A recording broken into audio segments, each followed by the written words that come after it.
Olá, turminha do nono ano. Então, estou aqui para a gente analisar mais uma aula. E o tema da nossa aula hoje é práticas de pesquisa. Eu sei que nós já comentamos sobre isso no início do ano. Nós vemos algumas questões sobre isso, né? Inclusive, vocês iriam fazer o TCC e acredito que não será mais possível, mas isso não nos impede de estudar as práticas de pesquisa, porque isso irá auxiliar vocês em trabalhos o resto da vida. Vocês, em algum momento, vão precisar disso, tá bom? Então, vamos iniciar a nossa aula. E o que devo saber antes de começar uma pesquisa, né? Então, uma pesquisa é um estudo detalhado sobre determinado assunto e ao se responsabilizar por um trabalho como esse, é importante que o pesquisador tenha em mente algumas práticas. Vamos ver quais são? Então, é muito importante que o pesquisador utilize fontes seguras para buscar informações. Vamos atentar a partir de agora para as expressões grifadas, que são as mais importantes aí. Então, sobre o seu trabalho, para isso é preciso não confiar em tudo que encontra na internet. A gente tem mania de sair copiando e colando tudo que encontra na internet, né? Mas para um trabalho, principalmente um trabalho seguro, para que você ganhe uma boa nota no seu trabalho, a gente não pode fazer isso, né? Vamos analisar as fontes que nós estamos pesquisando, ver se realmente é seguro e realmente colocar somente aquilo que interessar, né? É preciso a gente ver a veracidade dos fatos contidos nas fontes que você consultou. Então, uma boa pesquisa requer informações boas e claras. É o que a gente estava falando agora, é preciso filtrar aquilo que se quer apresentar. Antes de escrever tudo que você encontrou, pergunte a si mesmo, isso realmente é interessante? Selecione informações. Então, selecionar informações também é o segredo de um bom trabalho. Você não pode colocar tudo que vê pela frente. É um trabalho, é um resultado de uma pesquisa, de um estudo bem detalhado. Quer dizer, quando você entrega um trabalho, o professor sabe, ou ele pelo menos pensa, que você fez um estudo detalhado, bastante cuidadoso, ao reunir aquelas informações. Então, ele quer algo que realmente interessa. Ele não quer tudo que você viu, que você encontrou, né? Então, faça um bom levantamento bibliográfico. Isso quer dizer que você deve ter um bom conhecimento daquilo que irá trabalhar. Então, pesquise por bons artigos na internet, analise a linguagem utilizada pelo autor, reúna livros e textos sobre o assunto e comece a grifar aquilo que você achar interessante sobre o assunto. Guarde todos os links de pesquisa que interessar, bem como a data de acesso. Bom, para que eu devo guardar link e data de acesso? Lembrem-se que vocês vão precisar disso para colocar nas referências na última página do trabalho, né? Vocês precisam fazer isso. E ao consultar as fontes confiáveis, que a gente já falou aqui, não custa nada vocês irem guardando em um documento Word ou anotando em um lugarzinho de papel, né? Tirem print. Vocês vão precisar disso depois. A gente precisa saber de onde vocês tiraram essas informações. Então, levantamento bibliográfico também é muito importante. Né? Pesquisem os autores que falem da mesma temática, analisem o que realmente é convincente, o que bate com as ideias de vocês, né? O que não é controverso, o que vocês pensam. Reúnam tudo isso e deixem arquivado para quando vocês precisarem voltar ao que realmente interessa, né? Isso evitaria que vocês perdessem tempo. Depois disso, vocês vão fazer um fichamento de citações com falas de autores que vocês acharam mais interessante. E abaixo de cada citação, é bom que você faça um comentário. Como é um fichamento de citação? Não sei se vocês já fizeram comigo, mas eu sempre incentivo alguns alunos a fazerem, porque depois fica mais fácil, né? Na verdade, um fichamento é um estudo que você faz tirando alguns pensamentos, alguns fragmentos de ideias de autores que vocês acham importante, coloquem entre aspas, e ao final dessa citação, que nós chamamos isso de citação, não foi você que disse, por isso é uma citação, você coloca entre parênteses o nome do autor e a página que você encontrou. Quando você fizer isso, colocar só o que realmente importa para você naquela pesquisa, é mais fácil você utilizar depois, tá bom? Isso será muito útil depois, na hora de você saber o que vai colocar no papel. Quando for fazer o fichamento, não esqueça de anotar o título do material e a página. Se precisar recorrer a um texto, será muito mais fácil dessa forma. E realmente viu, minha gente? Já fiz isso. E é melhor do que você voltar e ler a obra inteira, é você recorrer àquele velho, antigo fichamento que você fez ali. E isso vai lhe ajudar muito. Comece a escrever seu trabalho com base em todas as informações que você selecionou. Perceberam que vocês só vão começar a escrever o trabalho agora, depois de todas essas atitudes, depois de todas essas ações, agora que vocês começam a escrever sobre o trabalho. Vocês estariam prontos a partir de agora, depois de reunir informações, pesquisar aquilo que realmente interessa, ter fontes seguras, né? Você já estudou um pouquinho até aí, então é hora de escrever. Atenção! Atente para a utilização da forma culta da língua, né, minha gente? Vocês têm que saber que mais pessoas terão acesso a esse material. E vocês não vão falar no papel tudo que vocês falam no dia a dia com os colegas de vocês. Lembrem que a fala escrita é diferente da fala oral, né? A gente precisa ter um cuidado maior na hora de escrever.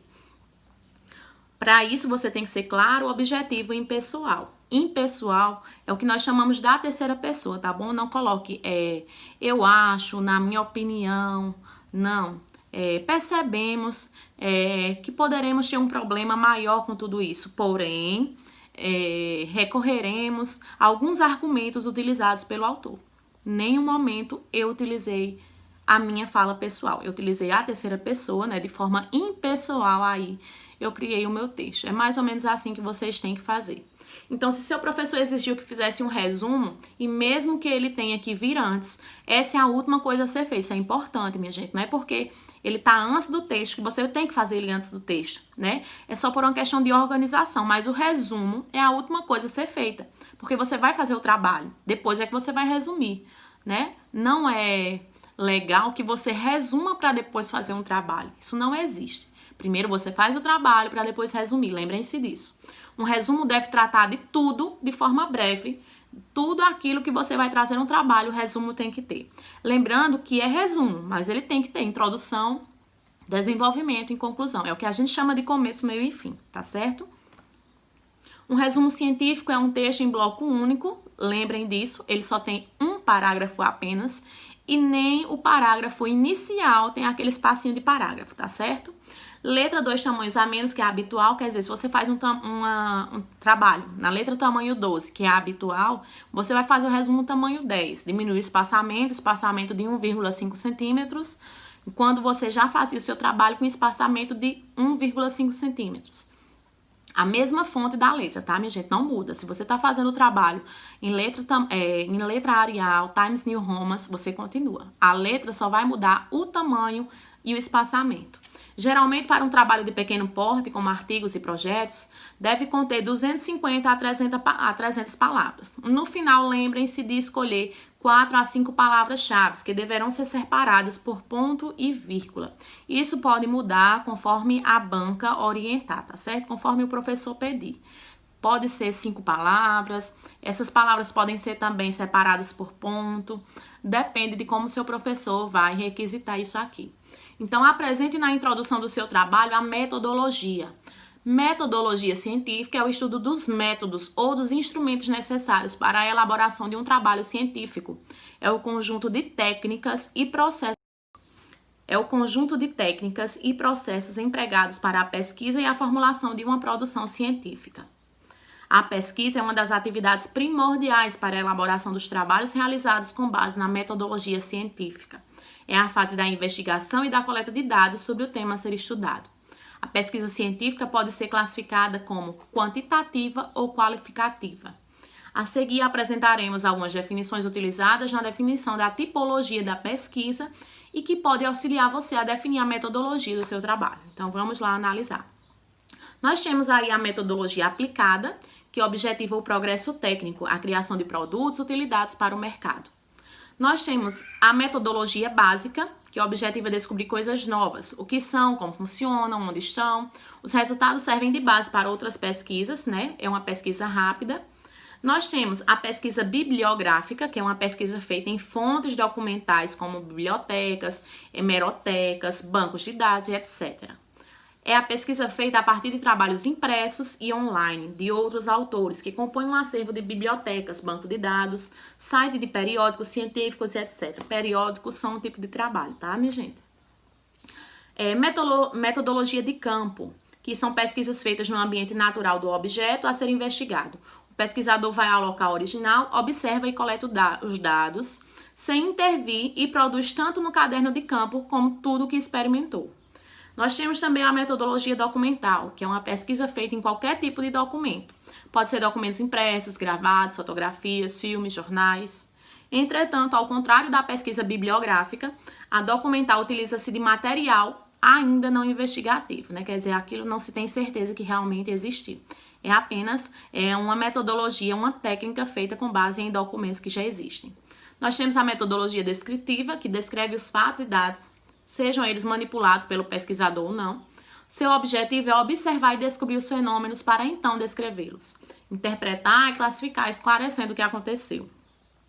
A metodologia experimental, diferente da pesquisa descritiva, a pesquisa experimental busca demonstrar como e por que determinado fenômeno ocorre ou ocorreu, inclusive replicando em laboratórios sob condições controladas.